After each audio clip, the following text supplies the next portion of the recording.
age, Armi Millare already knew music was something that excited her the most. Tickling the ivories as early as 5 years old gave her that thrill that made her want to pursue her love for music even more. As frontwoman of the well-loved Filipino four-piece band Up Dharma Down, or UDD, Armi's music fills our hearts with love and happiness, one song at a time.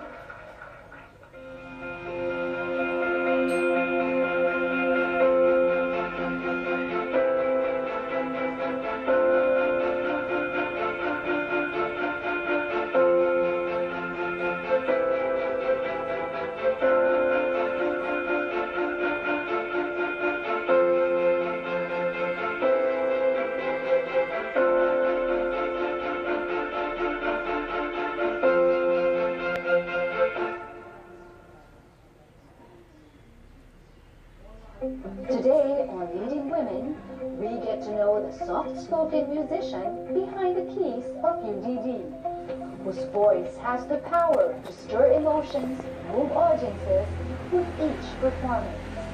Armi Millare, welcome to Leading Women. Thank you. Thank you for having me. I'm a big fan of Up Dharma Down, and it's a pleasure to meet you.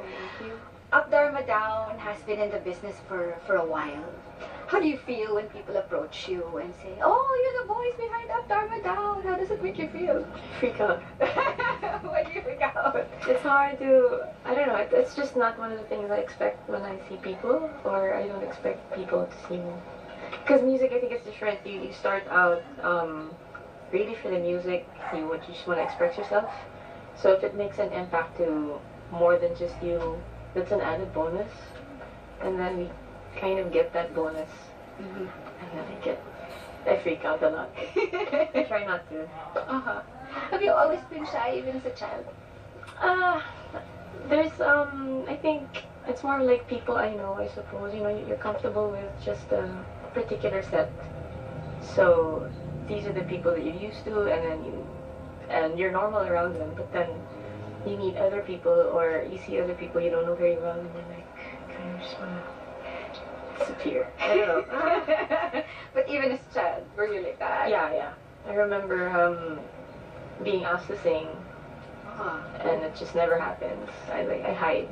So that's how you see yourself, as a shy, you'd often hide. You'd rather let your music take front stage, yes, or take center stage, if that's possible. Yes.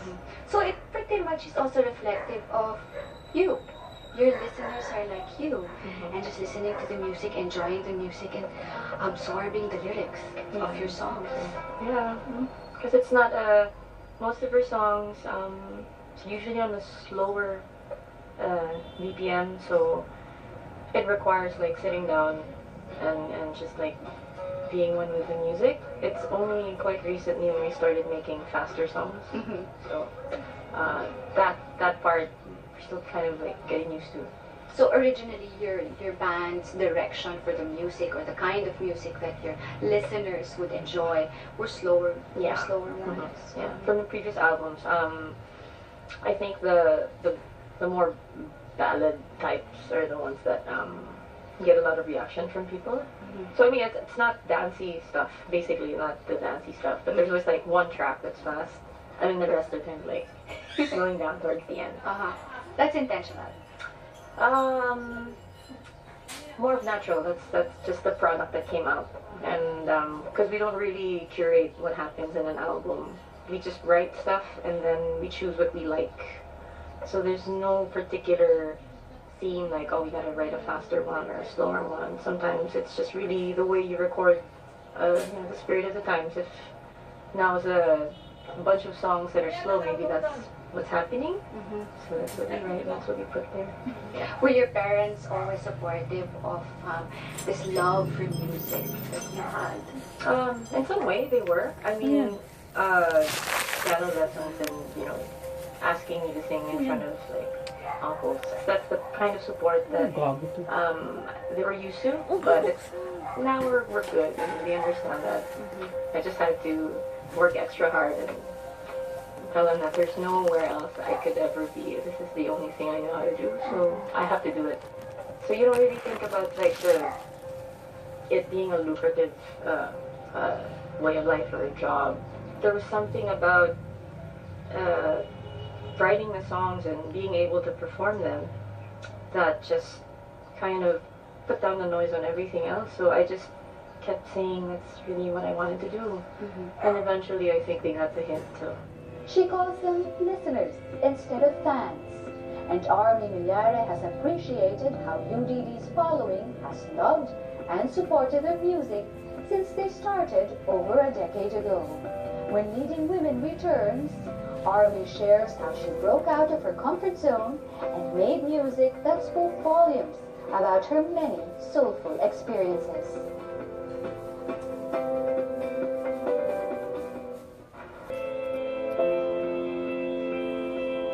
Armi Millare knew that singing and writing music wasn't simply a hobby. It was something she wanted to do for the rest of her life. Though the music industry can sometimes be on shaky ground, UDD's continued success is proof of how much work and passion Armi and her bandmates have put into every song they share with their listeners. How did you move forward? How did you form Up Dharma Down? How did you know which music you wanted to write? Well, that time it got shaky. The band was already together, so it was really shaky. So we had shows, but then some shows I couldn't go to, and Oh my! so it had to happen at some point where we had to agree on something, because if not, then we won't be able to do all the shows that we get booked for, and that's really embarrassing. So, well, after that we just continued the same way we did. Then we just write the songs and perform them and play whatever gigs we get. What is it about a woman musician that makes it special to belong to a band with guys, or a woman musician relating to her audience, be it all girls, guys and girls, young or the more mature crowd?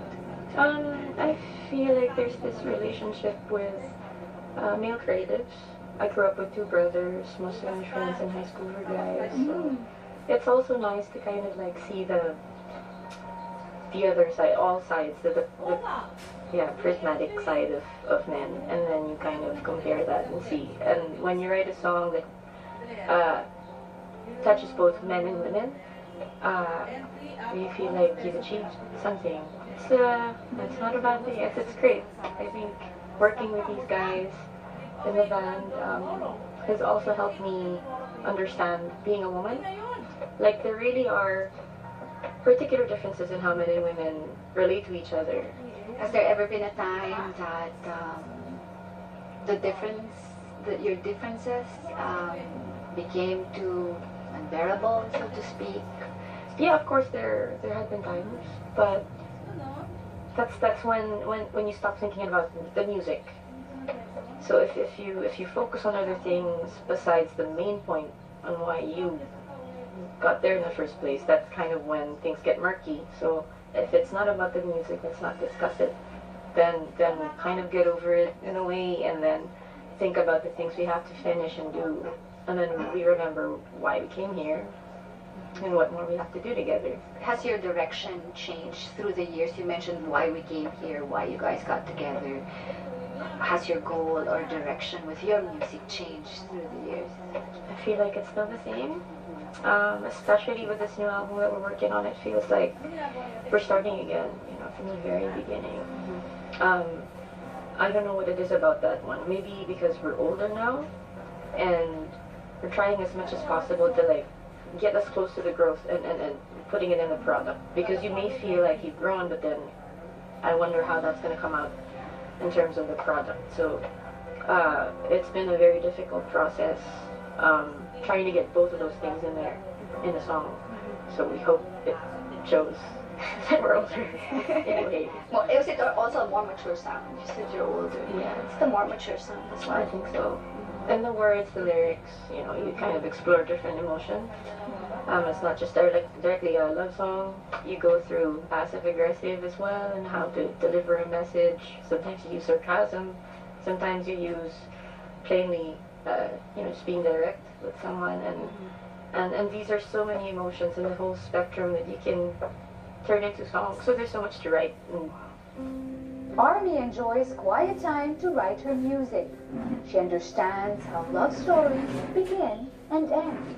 She writes about what happens in between, which explains how raw her lyrics are, captivating and relatable on many levels. Your music, your sound is very different. And it's easy to sing to your music. Of course, not the same way that you do. No one can ever not copy, but sing the way you do. But it's something that they can sing. Something that we feel when we sing your songs, we have a tune. You can carry out the tune like Armi can. How would you describe your sound? Because it's very distinct, it's very cool, it's very calm, it's very sincere and real. Well, in terms of the lyrics, it's really what comes from experience and observation. Sometimes it's more of like creative nonfiction. You put yourself in a situation and see how would you react if you set the parameters, like this is going to be the ending of this story and this is the beginning. What's going to happen in between and how do you express that?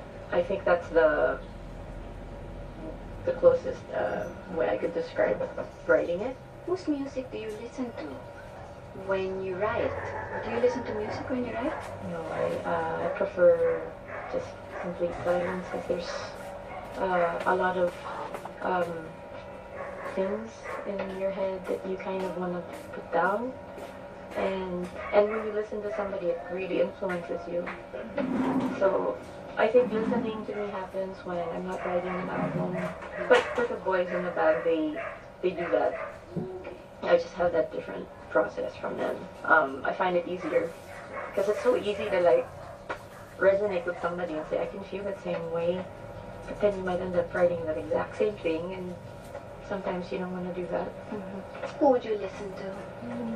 There's a lot of pop, so much pop. 80s radio, 90s radio, so much pop.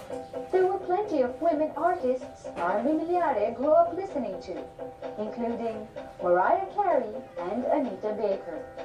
When Leading Women returns, Armi shares the joys that come with choosing to follow one's passion in life.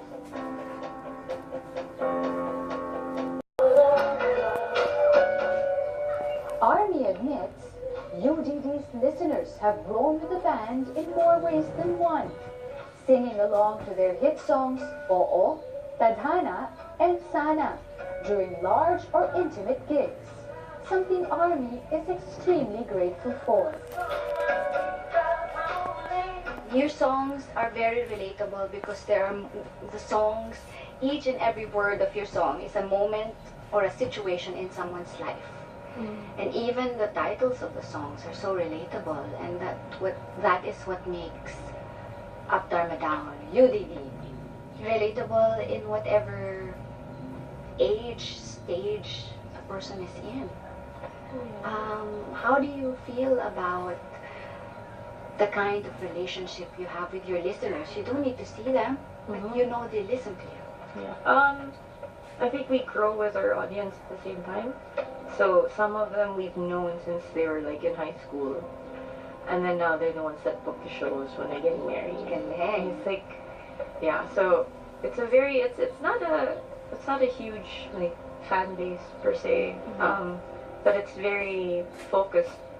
Like we know that we have grown over the years with them. I'm pretty sure that in a couple of years' time, some of them will still be there. Same age as us, or some of them even bring their kids to the shows, or if they have kids now.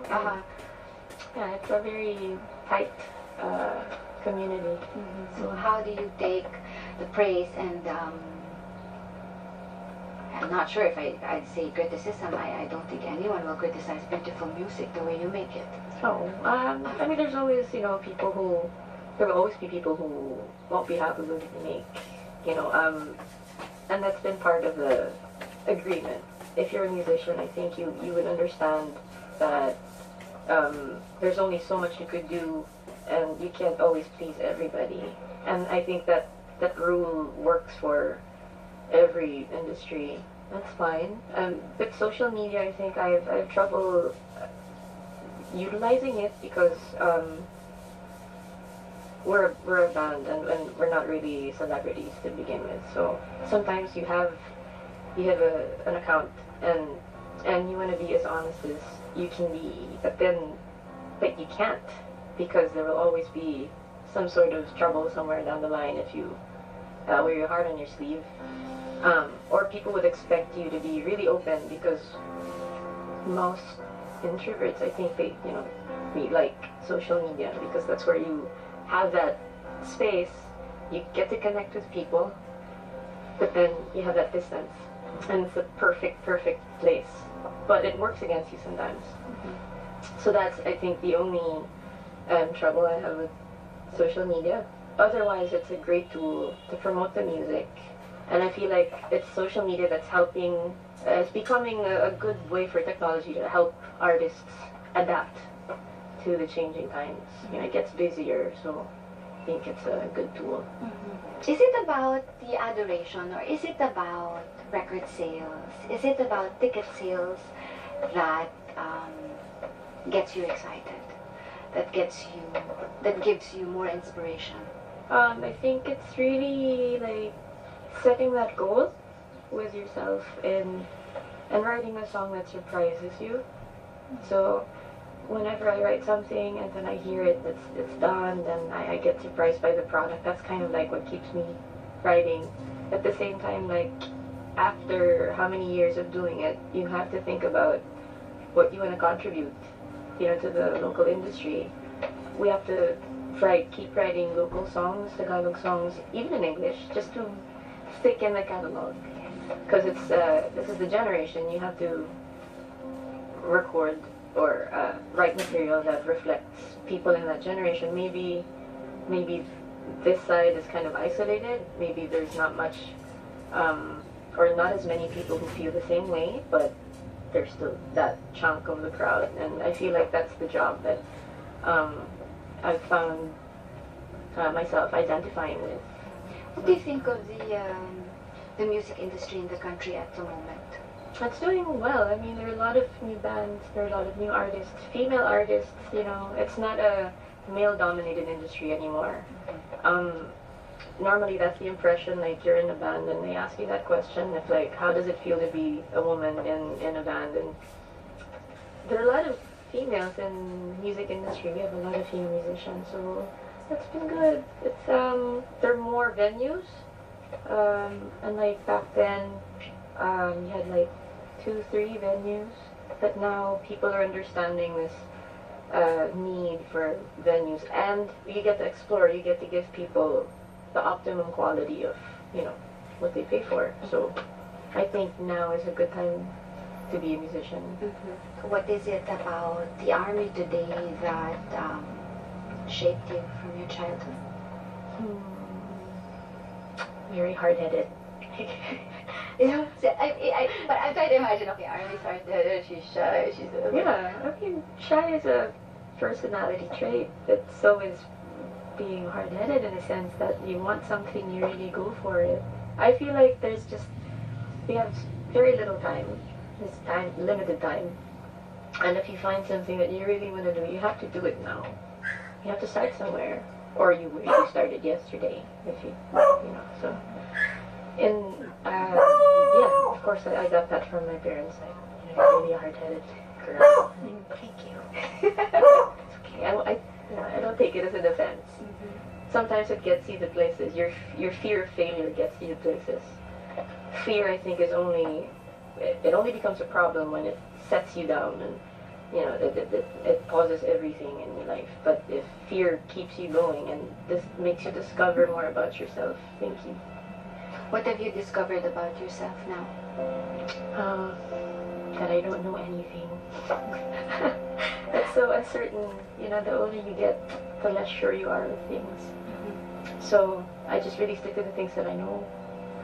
And songwriting, a few people I know, and it works.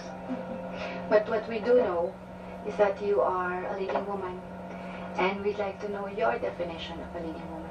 I suppose a leading woman just really does what she wants to do, and of course that requires sensitivity. to the people around her. A leading woman has purpose.